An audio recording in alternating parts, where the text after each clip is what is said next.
Hey guys, D-Cell back here in the Nerd Cave, and happy Halloween. Today is October 31st, and I'm going to do a video on just what I watched during the month of October. I really wanted to do this on a weekly basis, but work has been absolutely crazy, and between that and trying to watch these movies, I never really had time, at like 1, 2 in the morning to make a video because I was pretty much wiped. So I waited till the end of the month to just get them all in at once.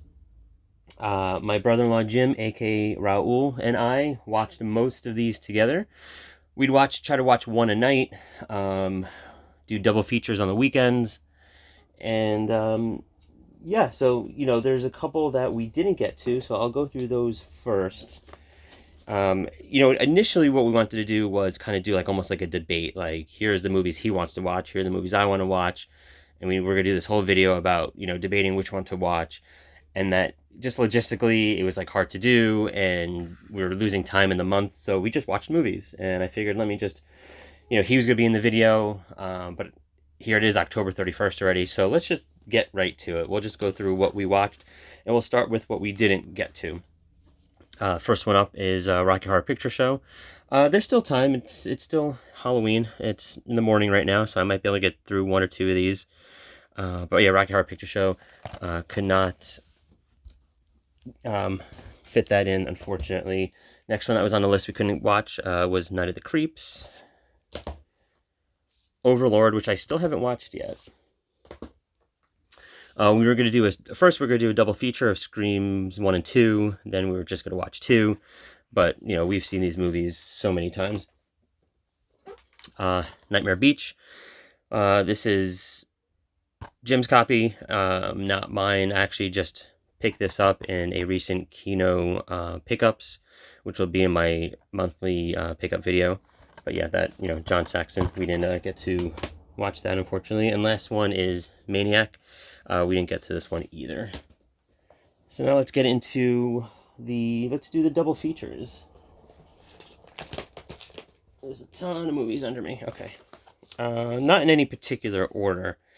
We wanted to do like a vampire double feature, so we went with the remake of Fright Night, because listen, the original Fright Night is amazing.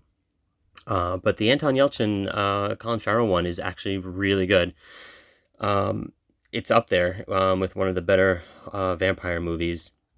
And I was thinking, let's do double feature, maybe of the original and the remake.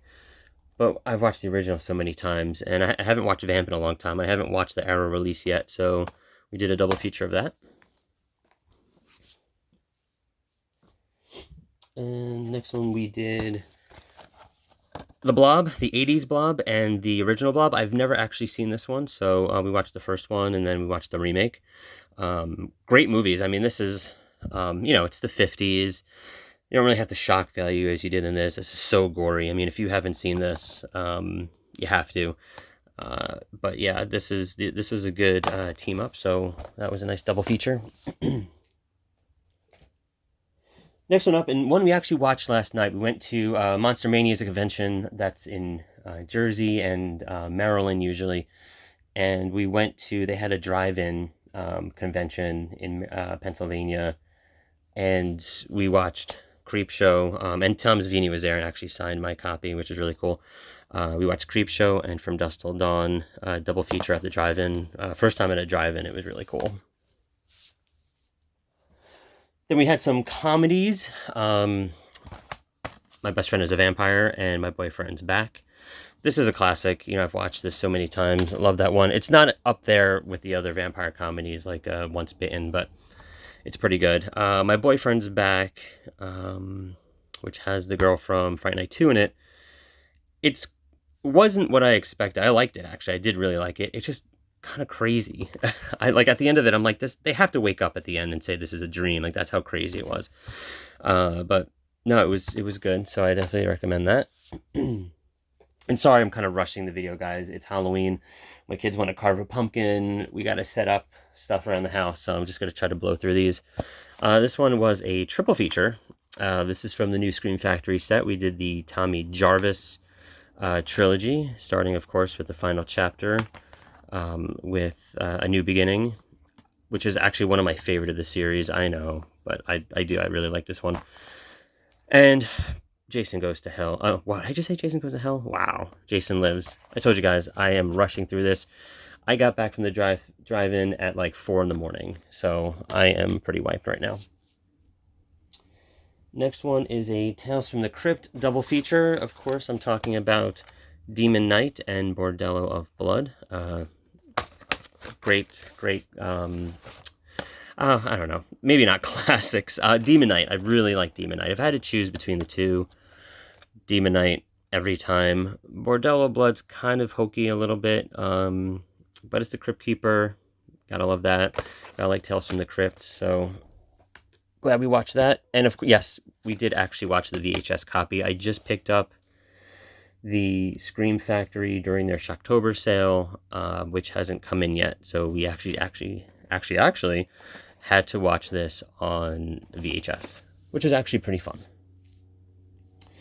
And last one up, and we didn't actually watch these copies. I have that kind of cheaper Nightmare on Elm Street set.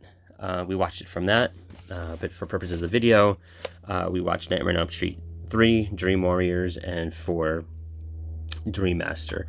We could have done a 3, 4, 5, I guess, trilogy, but we kept it to these two. Part 4 has always been my favorite, probably by default, just because it's the first one I ever saw as a kid.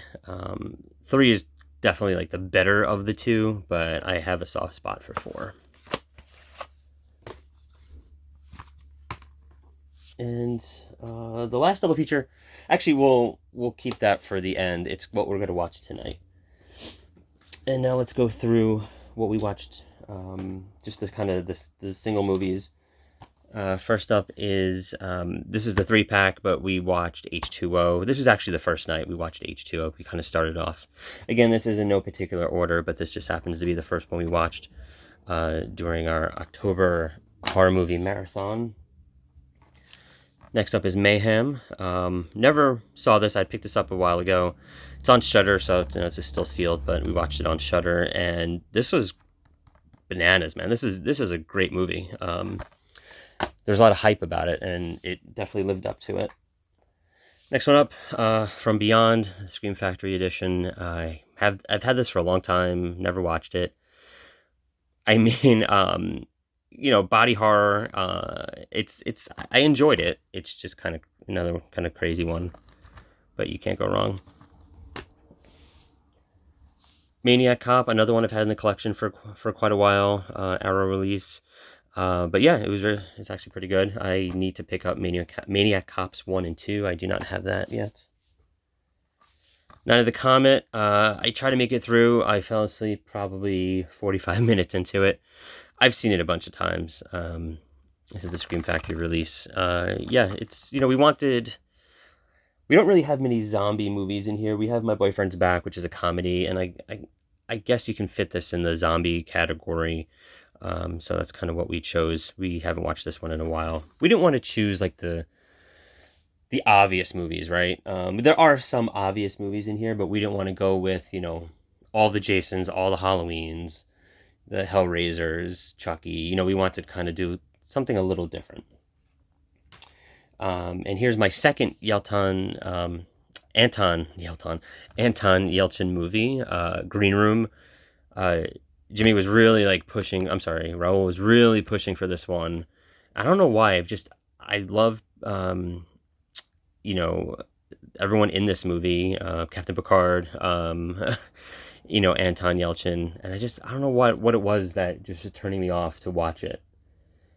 And I watched it, and I'm like, why didn't I watch this years ago? This is actually an awesome movie. It's brutal. It's good.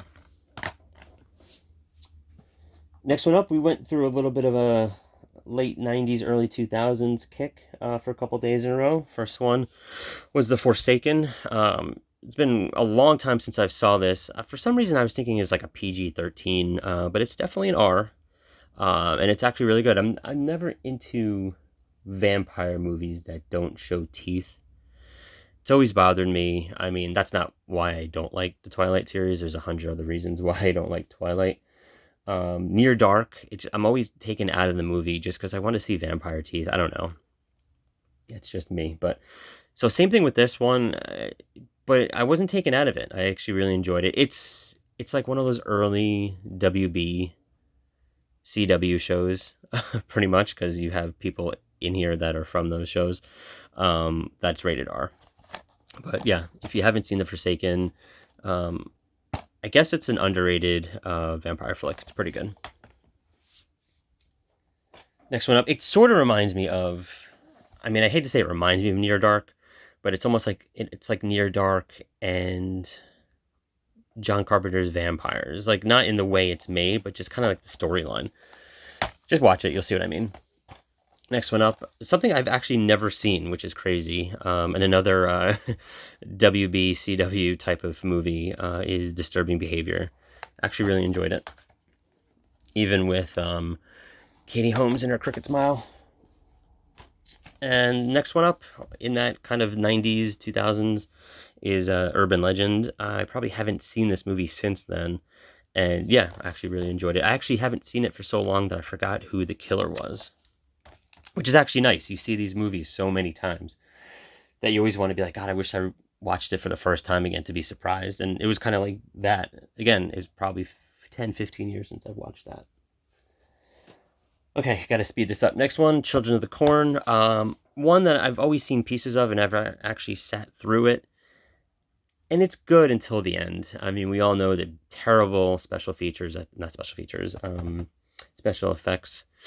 at the end. A lot of plot holes, I guess. Things logistically that don't make sense at the end. I mean, spoilers, but most of the movie, you think, like, going in that there's a supernatural element to it because there's like 40 other Children of the Corns that kind of go into that. But here, it could very well just be a psychological thing, a cult, it can go down that road. And at the end, they just kind of throw this supernatural element into it. And the guy in it, the adult in it, I forget his name. It's Linda Hamilton. I forget who the other guy. Oh, Peter Horton. There you go. It happens, like the supernatural element part to it happens, and he's just like, oh. And then he just like reacts to it and does what he has to do. But I'd be like, I think realistically, you'd be like, holy shit, what's going on? Like, it just, they don't really touch on it a lot. It's just like, oh, here's the thing that lives behind the whatever. I forget exactly what it is, but good movie, classic Stephen King. It just kind of, to me, falls apart at the end. Next one up, and this is a new pickup, Terror in the Aisles. It's a compilation movie, back before you had YouTube. And, I don't know if I'll watch it again. It's hosted by, who is it hosted by? How am I forgetting? Oh, Donald, come on. Again, like I said, it's really, had no sleep last night. Donald Pleasance and Nancy Allen from Carrie and RoboCop.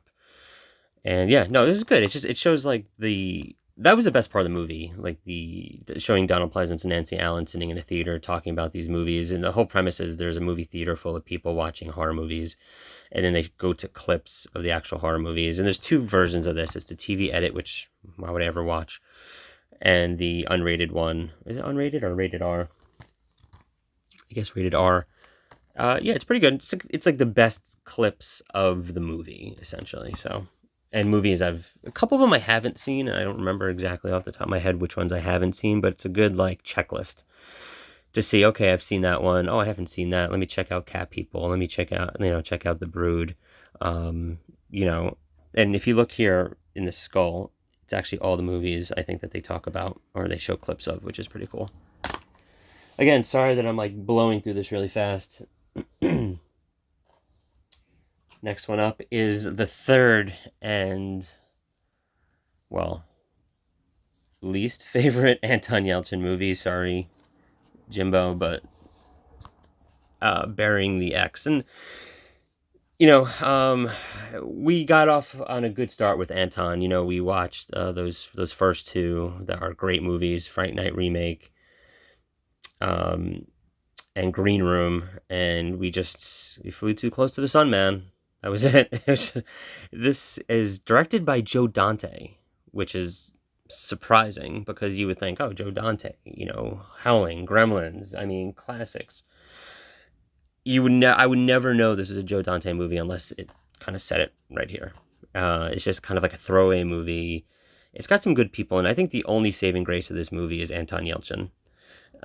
That's really the only reason why I sat through it. It's a zombie. I guess this is the other zombie movie we have in here. It's a zombie comedy. That just it doesn't. It's got some jokes that are pretty funny. It just, I don't know. It just doesn't pull through at the end, for me. I mean, it was a fun watch. I can't imagine myself watching it again though. And by fun, I mean just incredibly stupid. Next one up is classic. I wasn't going to put it on here, but I randomly just watched it with my kids. And it's The Lost Boys. It was their first horror movie that they actually watched and sat through. And this is literally my favorite movie of all time. So I was very proud father when my daughter was like, "Yeah, I'll watch it." But I didn't watch this version. I watched with them the version that I watched when I was 9 years old, and that was this one. VHS copy of recording it from like CBS or something, like Night of the Movies. And we actually have on here The Lost Boys and Superman 4. So I don't know which one's more terrifying. This one's really cool. It's from 1990, and it's got all the 90s commercials on here. It's really cool, like late 80s, early 90s commercials. I sat through all those. This was the version that I watched the hell out of when I was a kid, until I literally picked, well, not this one up, but my Snapcase one. So that's the one we watched the kids. We watched with the kids. I can't speak. And it was fun. It's edited for TV, so I wasn't worried. This isn't like a really violent movie. They have some scenes, so it's not like they cut out too much from the VHS, I guess from the TV edit, except, some of the curses, some of the more violent scenes, like by the bonfire. So yeah, I felt comfortable letting my kids watch that. So, and it was kind of cool. Only a couple more, guys. Next one up is Night of the Demons. I probably haven't watched this since I first watched it on VHS back in the day. I've had this copy for a while, so I finally cracked it open. Really fun watch. Howling. Now this is a Joe Dante classic. The Howling, from the maker of Burying the X. Yeah, you can't go wrong with The Howling. In fact, it's always The Howling versus An American Werewolf in London. One's a good movie, and one's a good werewolf movie, if that makes sense. You can pop in American Werewolf in London, and it is a good movie. It's great comedy. It's got some scares. It's got probably the best transformation scene. It doesn't even have to fit. It doesn't fit just squarely into the horror category, I think. Where here, The Howling, straight up horror. So I would say this is the best werewolf movie, whereas American Werewolf in London is just a great movie, period. I didn't expect this to be like a review, so next one up, and this is actually one that I almost made it on the I missed it list, but I watched it the other day. It's a quick watch, like an hour and a half. Picked this up at Best Buy recently for $5, and it was a great buy. And actually a pretty fun movie, pretty straightforward. It's kind of just like your generic, there's some guy stalking me, you never know who it is, some decent kill scenes. Kind of watched it in the background while I was doing some work. But yeah, it was fun movie. Just a couple more to go. Next one up is a recent pickup, Road Games.